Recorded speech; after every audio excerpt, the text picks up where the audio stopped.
Good morning and welcome to Connections, North Carolina's #1 public affairs program, brought to you by Foxy 107, 104, and supported by 8H Productions. Hello out there in listener land, I'm Val Atkinson, your host, joined by A. Clark, co-host, and this is another edition of Connections that you need to pay close attention to. We're going to be bringing you some information today from the international, national, state, and local levels that we all should be abreast on. And Ed, without further ado, we got so much on our calendar. Yep. Let's just jump right in. We normally start with international. And I want to say to all of the folks out there who've been following us for a long time that you're absolutely right.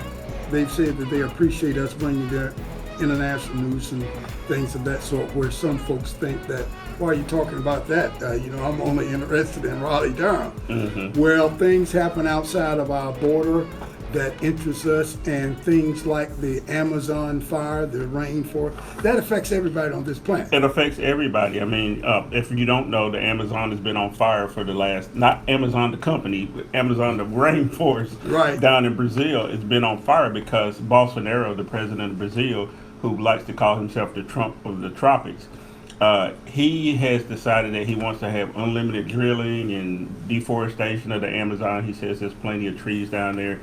And what that's causing is more climate change. I know there's people who will argue that the man-made climate change isn't real, but there's glaciers that are melting right now in the Arctic and Antarctic.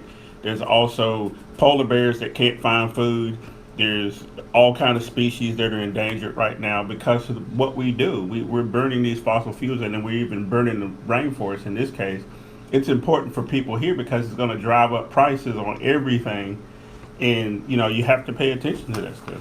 Well, one of the things that I'd like to bring to the attention of folks is that you have to understand the ecosystem here on this planet is that places like the rainforest are responsible for providing oxygen. You know how much you need that, right? What it does, what trees do, and I hate to get to the point that I'm talking like people don't already know Bill Nye, the this. science guy. Yeah, what trees do is they suck up the CO2, the bad stuff, Mm-hmm. and they produce oxygen, Right. which we need.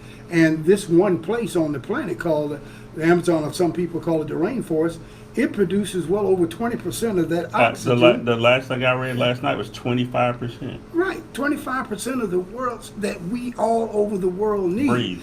And the place that's supposed to be producing the oxygen and eating up the CO2 is now having a reverse. And you know what that's like, Ed? Like calling out the fire department. They hook up things to the fire hydrant, and guess what comes out? Fire. Gasoline. Yeah, You know, right. You gasoline comes burn the out. place down. Yeah. That's what's happening when the rainforest catches on fire. Right. And so we need to pay attention to that.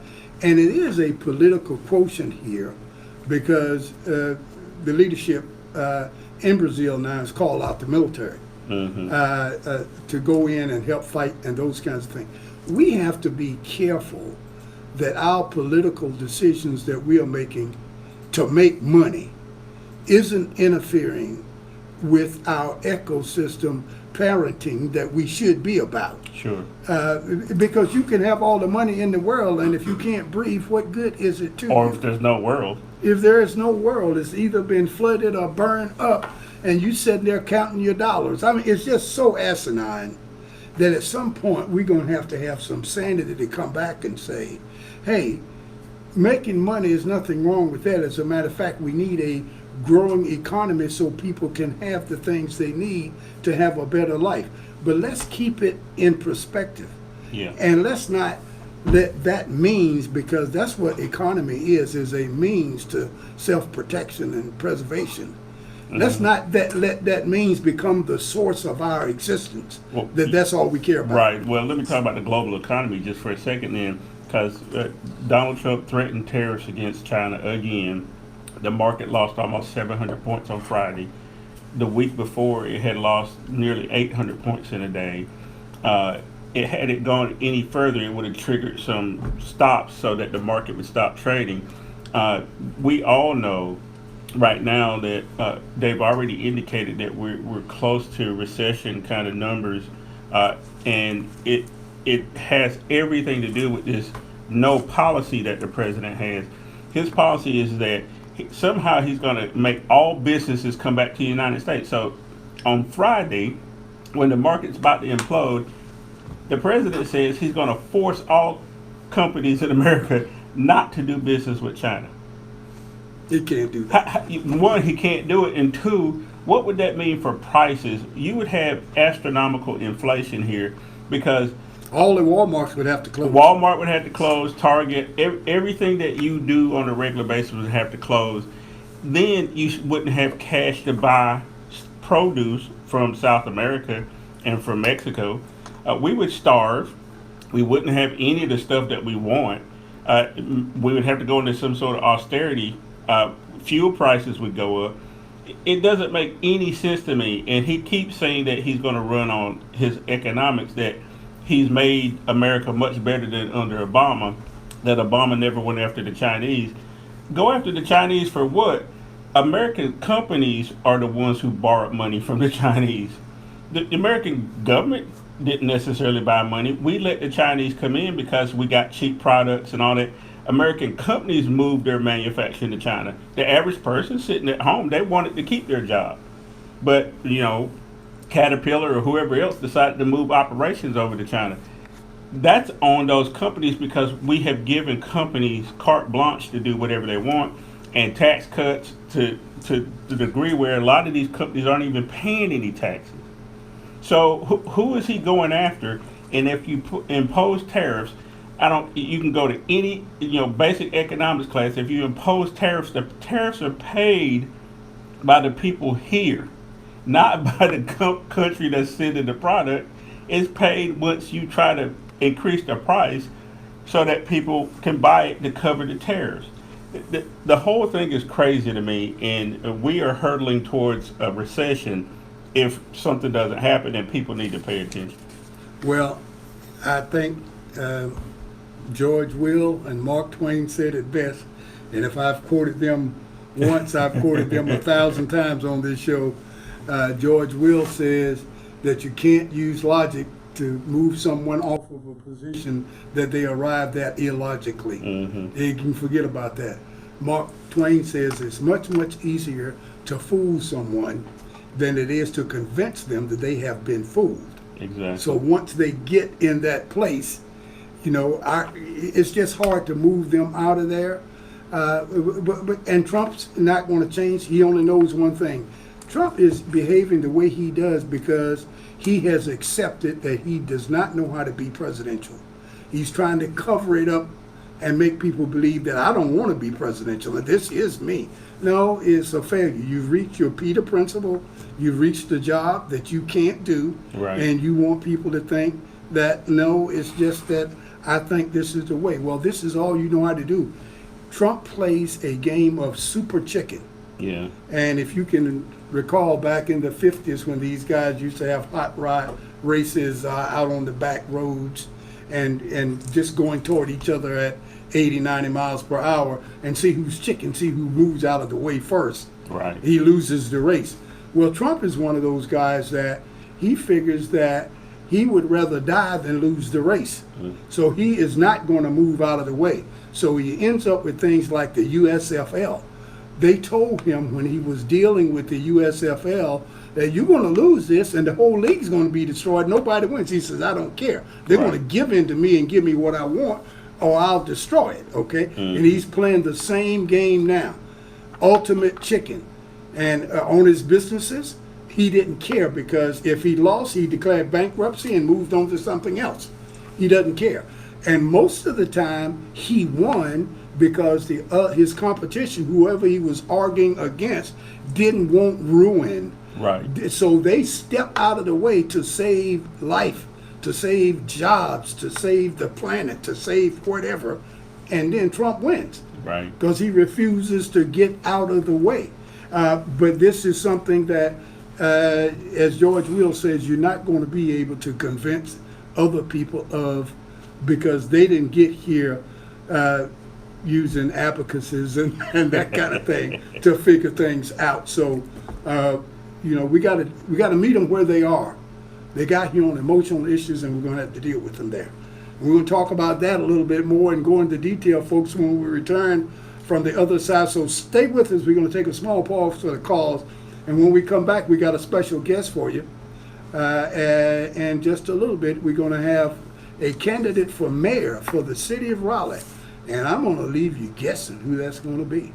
So stay with us. We'll bring that to you all right here on Foxy 107, 104.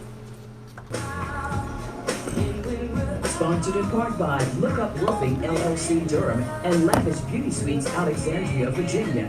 Presented by Heart and Soul Concerts.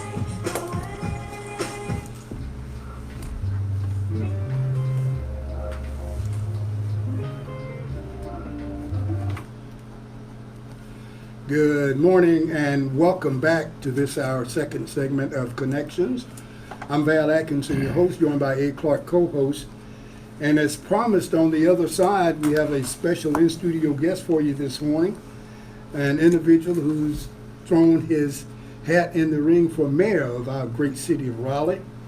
And I will kill the suspense and just go ahead and introduce him right now. I speak of nobody other than Mr. Charles Francis. Charles, thank you so much for taking out of your morning and coming in and being a part of our show this morning. Well, good morning, Val, and good morning to all of your listeners. It's a pleasure to be with you. Wonderful. And of course, you're no stranger to Foxy. You've been here with us several times in the past, so we'll just get started right with it.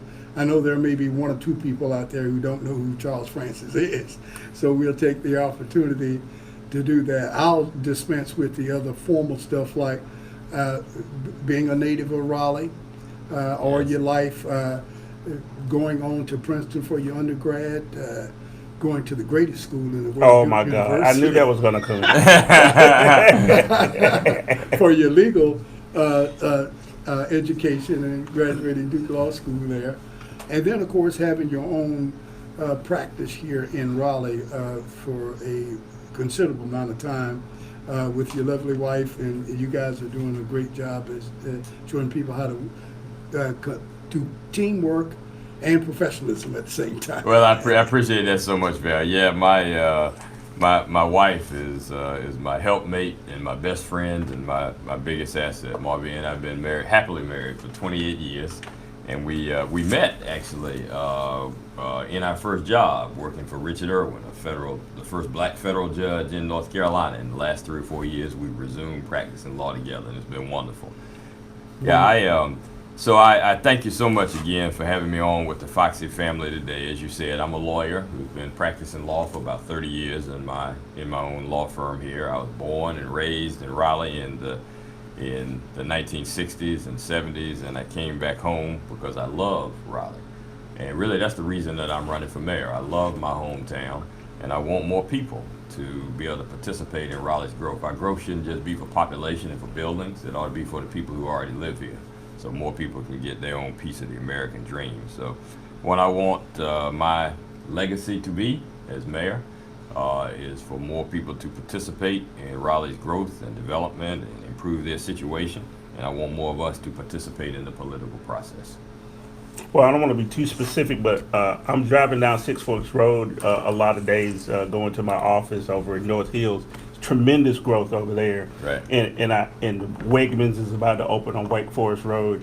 Tremendous growth in that area. What do you tell people about how we're going to move around Raleigh? Do you have any plans for how we tackle this transportation issue? How do you move from one side of town to the other? Yeah, that's one of the most important issues for city government. I mean, most of Raleigh's challenges, come from the growth that we are experiencing, and so that transportation, roads, and transit, one of the most important ones. 2 or 3 things. The first thing is where you have traffic bottlenecks, like what you're describing in North Raleigh, we need to have wider roads. Mm-hmm. There's been a plan to widen Six Forks Road that's been on the table for years, and the council hasn't done anything about it. It hadn't moved forward, and so places like that, we need to move it forward so you got more lanes for cars and less lanes, I'm afraid, for bikes, so that people can get where they need to go. Longer term, what we need to do is improve our buses and transit, so over a period of years, more people will have a reasonable choice of taking the bus, and then the roads will be less crowded. Now, part of that is also having businesses that come into Raleigh that could, help support that. We've lost two major ones. Potential was Amazon and Apple coming into the area Right. that may have been able to help, offset some of that with larger tax base, that kind of thing. What can a mayor do to help spur business in a community? So the biggest thing that I'm going to do to attract big businesses like the ones you're talking about is we're going to change Raleigh's brand.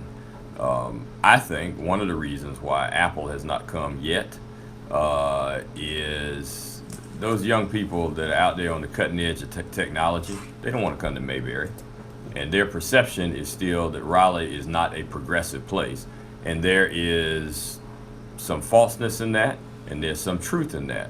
And one of the things that we can do to change our brand is to change the city council and change the direction of government. The other thing we're going to do is we're going to encourage more homegrown businesses, because most jobs come from small businesses and entrepreneurship, not from big companies. So we're going to contract with more historically underutilized businesses.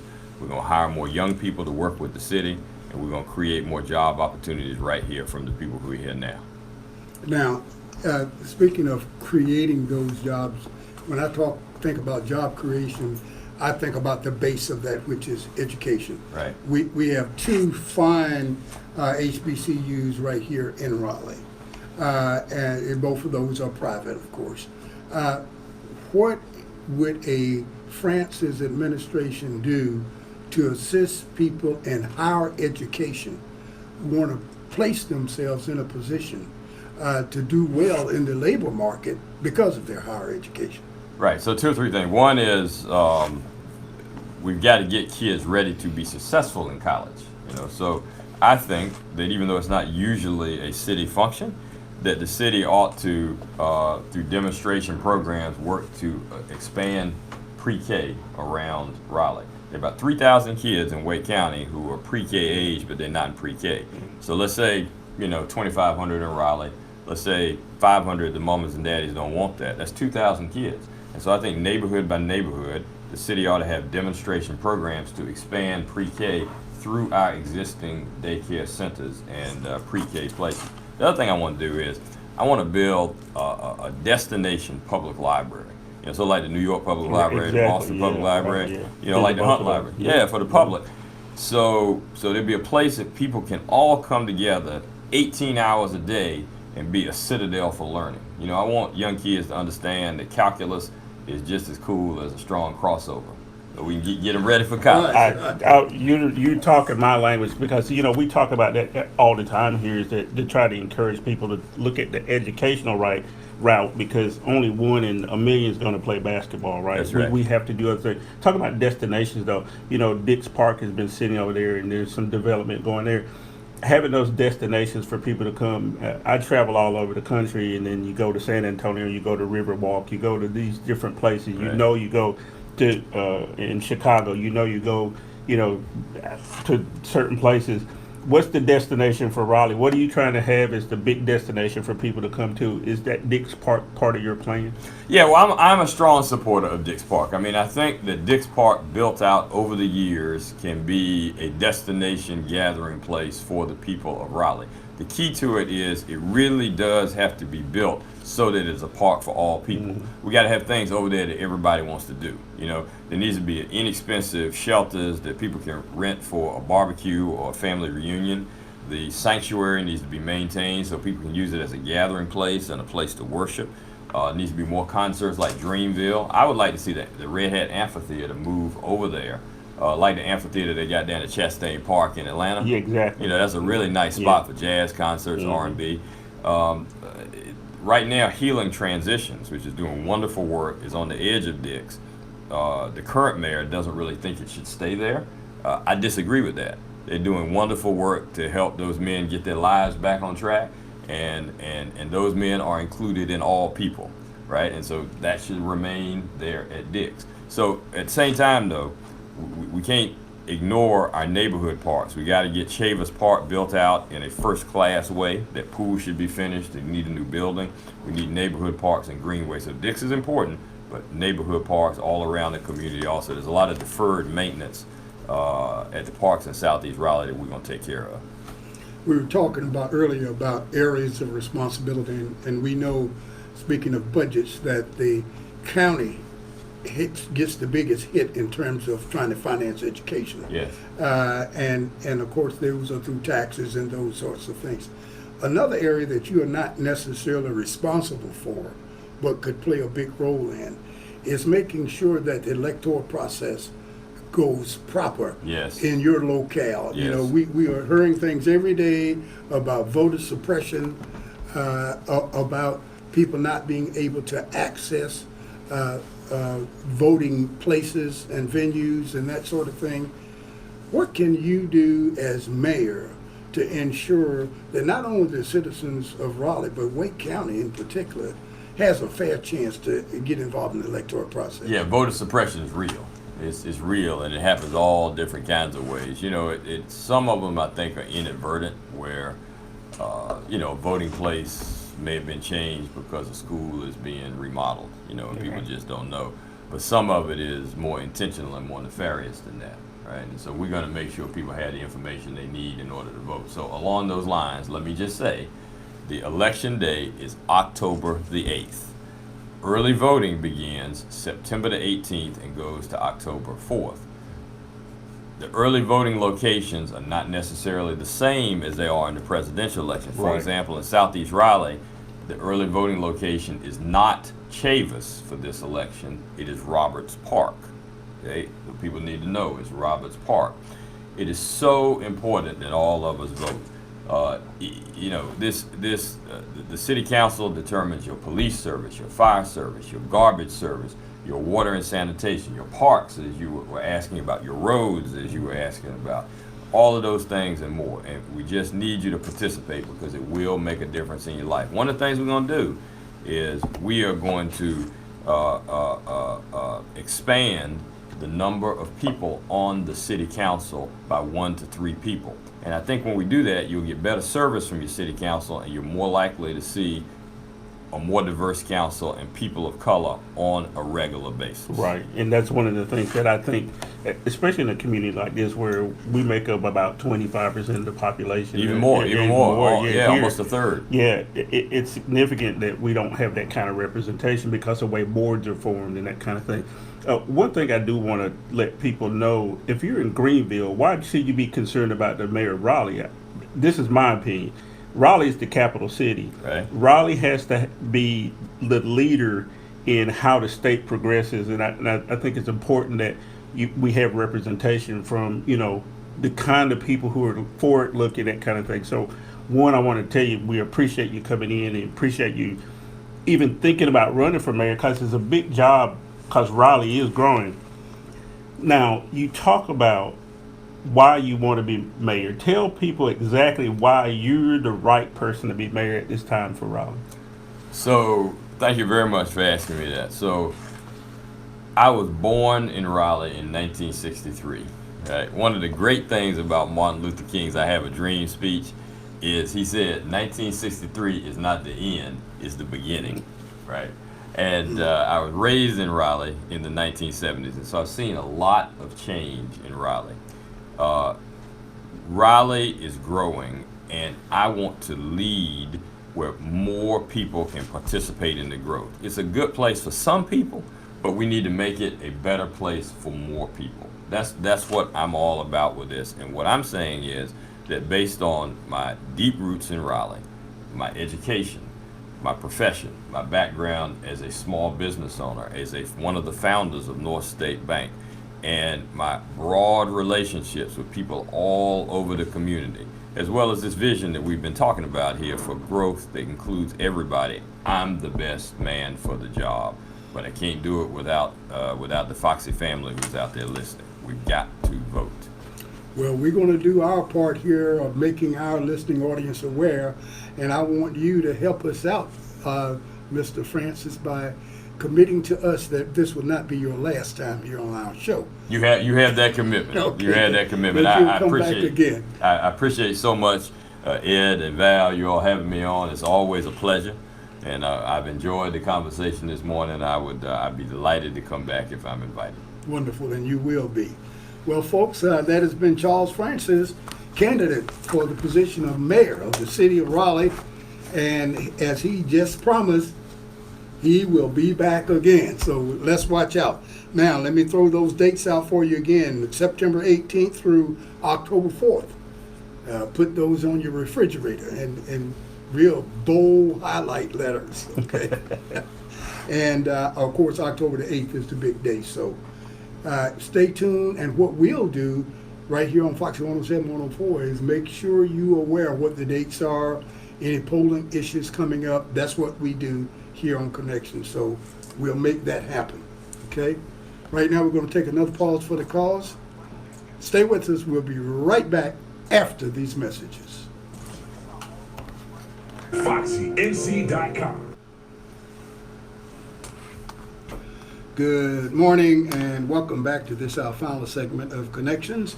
I'm Val Atkinson, your host, joined by Ed Clark, co-host, and we are going to go into our second phase this morning, which we'll be talking about national issues that affect you. During our first phase, we talked a little bit about international issues, and we had as our in-studio guest Mr. Charles Francis, who is a candidate for mayor of the city of Raleigh, and you'll be hearing more from him at some particular point. Ed, you touched on some economic issues during our first segment that are looming, and people are talking about recessions and that kind of thing, right, and how the tariffs aren't helping that at all, and stock market going up and down, more so down.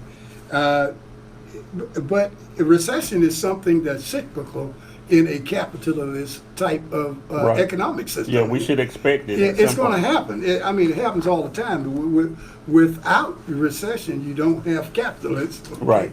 So that's going to happen. The question is, how deep is it and how long does it last? Right. And hopefully it doesn't merge into A full-fledged depression. a full-fledged depression like Right. we had in the 30s, in the early 30s.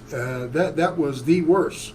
And then, of course, in 2008, we had the Great Recession, as they're calling it now, which almost threw us over the abyss if it hadn't been for Congress coming in and bailing out the banks with a $750 billion gift. Yeah. And not a penny in there for homeowners that got hit hard. Obama gets a lot of credit for a lot of things that Congress does too. Of course, the Fed stepped in. They reduced interest rates down to almost zero, and they've been like that for like the last 8 or 9 years. So we've been in like this 10-year cycle of actually coming back up. And you're right, we are due for a recession, but you can do some things to drive us further down. And my problem with the bailout, if you want to call it that, because it was a bailout, but it didn't bail out everybody. It still put us in a position where this could happen again. We saw ballooning housing prices, even here in the Triangle. Houses that would have been $200,000, on the market for $400,000 and $500,000. That means somebody goes and gets a mortgage for that. And then if the economy starts to go down and you don't have as much disposable income, now you got foreclosure crisis again. I'm really concerned about that because that's how it started the last time. And the smartest guys in the room, they make money whether or not the system Yes. is up or down. Because Yes. they hedge on whether or not the system is going to collapse and when it's going to collapse just as much as they hedge on whether or not it's going to go up. And so they don't really care. They're going to be billionaires regardless of whatever the situation is, because you're only talking about an infinitesimal amount of people at that very top echelon. Absolutely. And it becomes a question after a while, Ed, whether or not our economy is in the hands of the right people. And how much control does the average Joe have over what happens to him economically in this capitalist type of economy that we run. And we've been trying to manage that through the electoral process by voting people in or out based on what they would do. Some Right. say Donald Trump became president because many people thought that because he was a businessman, he could do great things for Really? the economy. And it showed that that was not true. And as a matter of fact, he wasn't that successful as a businessman. No. Really. So a lot of people got snookered, and we got to watch for that. we need things to go right. There's a lot of things that were in place that we need to change. In other words, if and when the Trump administration is replaced by something new, we got to be mindful that there's some things that have gone into place under the Trump administration that need to be changed if you're going to correct things that happen badly. Number one in my book, since we're talking economics a little bit here, is the Graham-Leach-Bliley type of act here that replaced Glass-Steagall, which was a protection order that protected deposits from just regular Joes out there. It said that they couldn't gamble with people's deposits. And they got rid of that so that people like Citibank could go into cahoots with some other financial institution and gamble with deposits. Right. And that gamble hurt us in the long run, and people on the short term made a lot of money. Right. But it cost a lot of people and almost was ruinous to our entire economy. So one of the questions I'd like the Democratic candidates and any Republican candidates for president to answer is, what is going to be your plan to reverse some of the things that are in our economic system right now that has proven to be injurious, such as Graham-Leach-Bliley? Or are you for repealing Graham-Leach-Bliley? So one of the problems that I have with a lot of the Democratic candidates, and let's just be honest, I mean, nobody's perfect, but one of the things that all candidates who run on any side in either party is a lot of them take money from big money interest folks. And so a person like, I'm not picking a candidate right now, but Elizabeth Warren, for example, has always been on that consumer tip, right? She started the Consumer Protection Agency, and she's always been talking about doing bankruptcy reform so that if you went bankrupt, you could actually put your student loan into that bankruptcy and resolve it that way. Things like that a lot of other candidates haven't talked about. I think that you're right. They need to start talking about what will they do for economics, what are their policies, how they're going to deal with Wall Street, because again, that 1%, and it's even a fraction of the 1%, are the ones who control everything.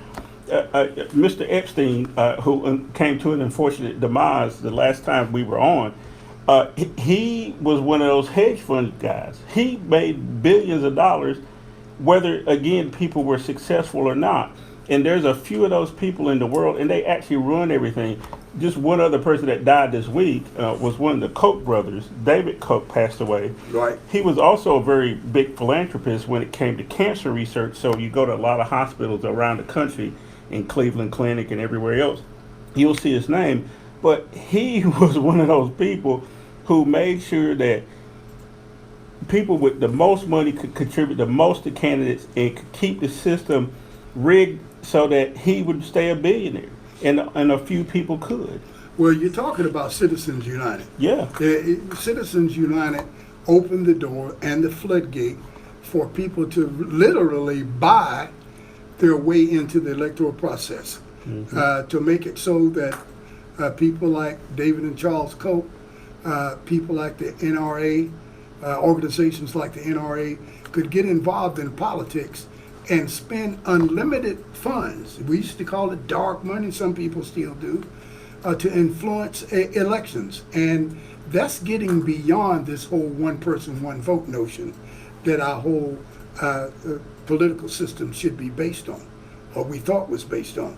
So now we have a system where plutocracy, as we call it here, it reigns, where you have a government based on money. Right, exactly. And the more money, the more things you can buy. We have congressmen on both sides of the legislature, federal legislature, that means senators and representatives, saying, I can't do but so much because I've been threatened. I've been threatened that I'll be primaried if I do X, or if I don't sign this bill, or if I don't vote this way. Well, who's running Congress now? Is it you and I, the voters, who determine who goes there, or is it the millionaires and billionaires who tell them how to vote under threat of removal? You know what they're counting on, Val? They're counting on people being disengaged and say, we forget about it, don't worry about it, because it's not going to make any difference. We just had Charles Francis in here, who's running for mayor of Raleigh, which is the capital city of the state of North Carolina. In the last election cycle, when we were talking off mic, only 17% of eligible voters went and voted in that race. The most, I contend, the most important mayoral race in the state of North Carolina, right? And you can't get people to come out and vote. My challenge to people is put aside all this nonsense about this local stuff doesn't matter or voting doesn't matter, period. I see it on the internet all the time. We have got to put that aside. Absolutely. We are distracted also, Ed, by things that in my opinion don't rank as high as determining what our polity should be. Right. And we're distracted by things such as sports, I'll admit, and all types of entertainment. I don't know how many times I turned on the TV last week and people were talking about Jay-Z and his position on the Colin Kaepernick situation, Right. and his deal with the NFL. You know, both of these things are in the entertainment Right. business. Right. You know, and there were more people interested in that, it seemed to me, than it was people talking about stopping voter suppression and getting to the bottom of how deeply Russia was involved in our electoral process and how we can keep them out in 2020. Sure. Yeah. So Yeah, that's distraction. that is distraction, but I hear it all the time. I'll hear people say that nobody's talking about black issues, right? And my contention is, if you can't eat and you don't have a job, that's a black issue. And what we've done is, it's only down to, are we concerned about what our celebrities are saying, or are we only concerned about criminal justice issues, which we should be concerned about because there's significant problems there. But you can't do anything if you let people who put Jeff Sessions in as the Attorney General. What are you going to get in criminal justice reform? He doubled down on all the stuff that Obama was trying to reverse with these low-level marijuana convictions, because people did not vote in Michigan, Pennsylvania, and Wisconsin, and we would not have had those reversals in criminal justice. Think for a second. I can't think for you. Don't believe me. See what's actually happening in your family. Those people who could have had convictions vacated or been released from prison and put back into society, they're still not, because the Trump administration is not going to do it. That's despite the fact that he claimed he's worried about ASAP Rocky, right? Yeah. Because, you know, he has a lot of friends who are rappers, right? That's what the president said. And that his wife is the one that came to him and said, we need to do something about ASAP Rocky. Whatever, man. You guys you can't have 17% turnout in a mayoral race. You can't have 40% turnout in a congressional race in an off year. You can't have just 60% turnout in a presidential election and expect things to be better. No, you can't do it. And one of the things we stress from time to time here is that we need to start treating voting as though it were an annual. Every year, somebody is running somewhere. Something, dog catcher. Somebody's running for something. There are a lot of municipal races that are run in off years, every odd numbered year. And every even numbered year, there is a federal election. Congress is elected, the lower house, the House of Representatives, every 2 years.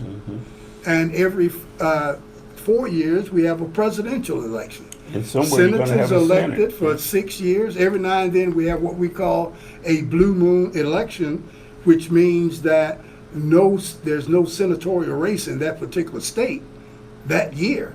But for the most part, one of those two senators is up for election. And every now and then you have a blue. So you have things going. In North Carolina, good old North State, in 2020, we have Mr. Tillis. He'll be running for re-election. I am told that some of the people in Tillis's orbit are hoping that the general public has a severe case of amnesia and that we have forgotten what he's done to support some of the crazy policies of Donald Trump. And they would just turn a blind eye and vote for him anyway. My piece to them, Ed, and I hope some of them are listening right now, is those fence riders out there. I'm talking about the people who voted for Obama in 12 and Trump in 16. Listen, what you're complaining now that you may have made a bad mistake in voting for Donald Trump. You don't like his policies. You don't like the way he is unpresidential. All of those things. You wouldn't want your son to be like him. You cover your daughter's ears when he talks. All of those crazy things. But you know what? And you say that you will not vote for him. But listen at this. You go out and vote for the person that's giving him the power. Covering him. That is the U.S. Senator from your state that is allowing Trump to do whatever he does. Barack Obama said it best. He said that Donald Trump is the symptom. We are the cause. Because when you vote against Donald Trump, but vote for a guy like Tom Tillis, you are voting for that whole mess, that Right. disease to continue. Without Mitch McConnell, without Tillis and those types of sycophants that they have in office there, Donald Trump would be like the Energized Bunny with no batteries. Yeah, I mean, he would just be nothing. right.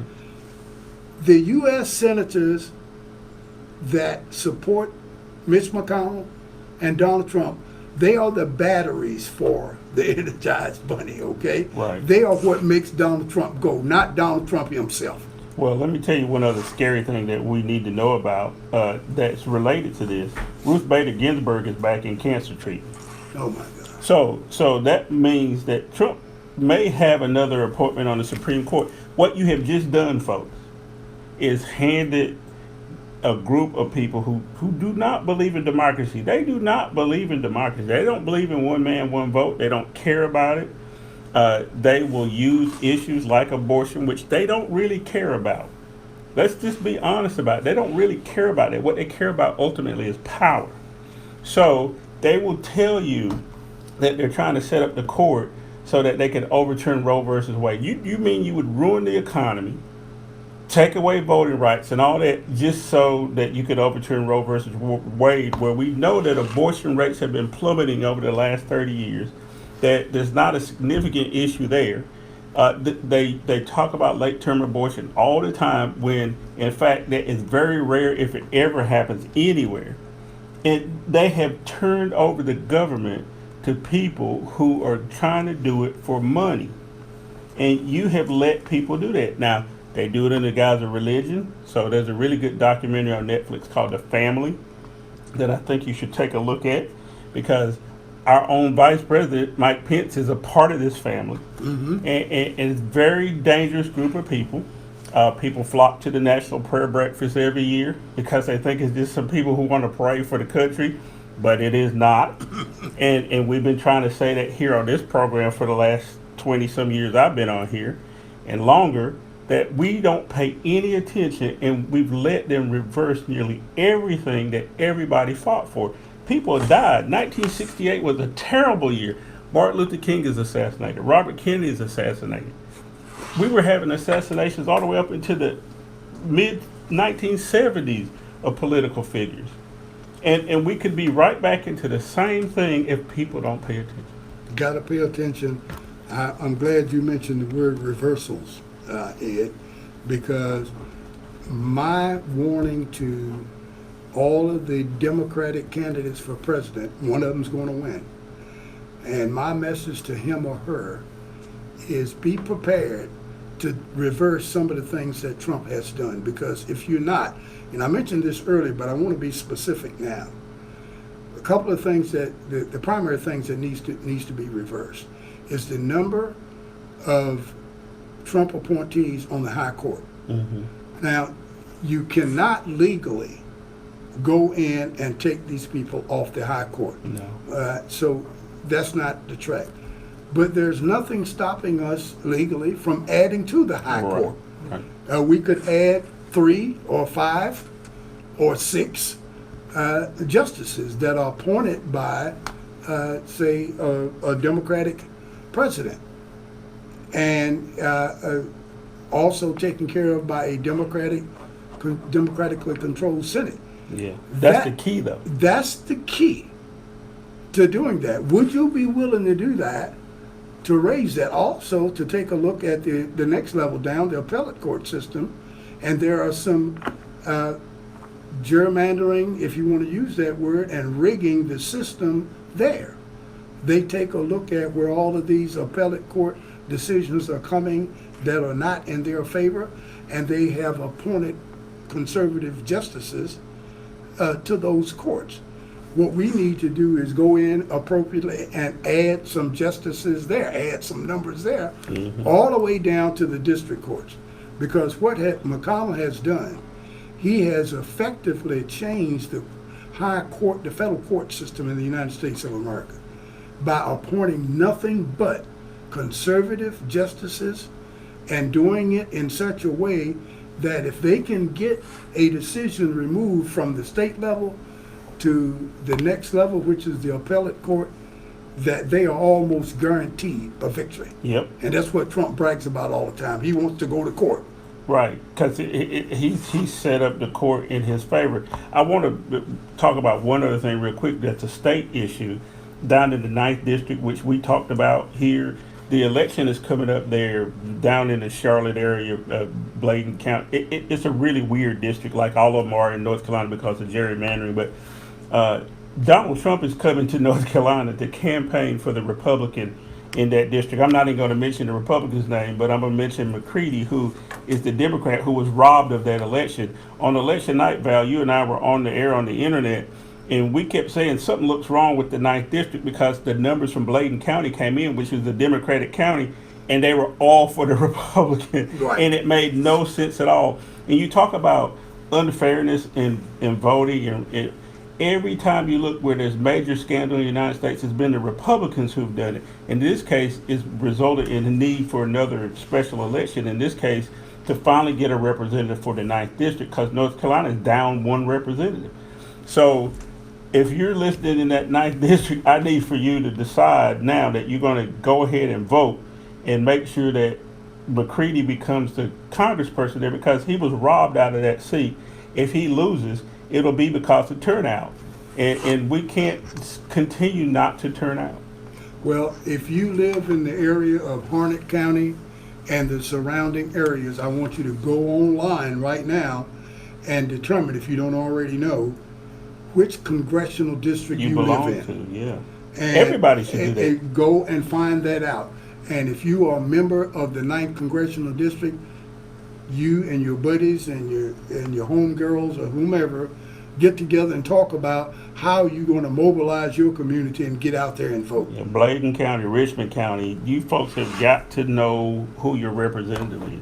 Right, because this is the time that we normally meet failure, because it's not a federal election year.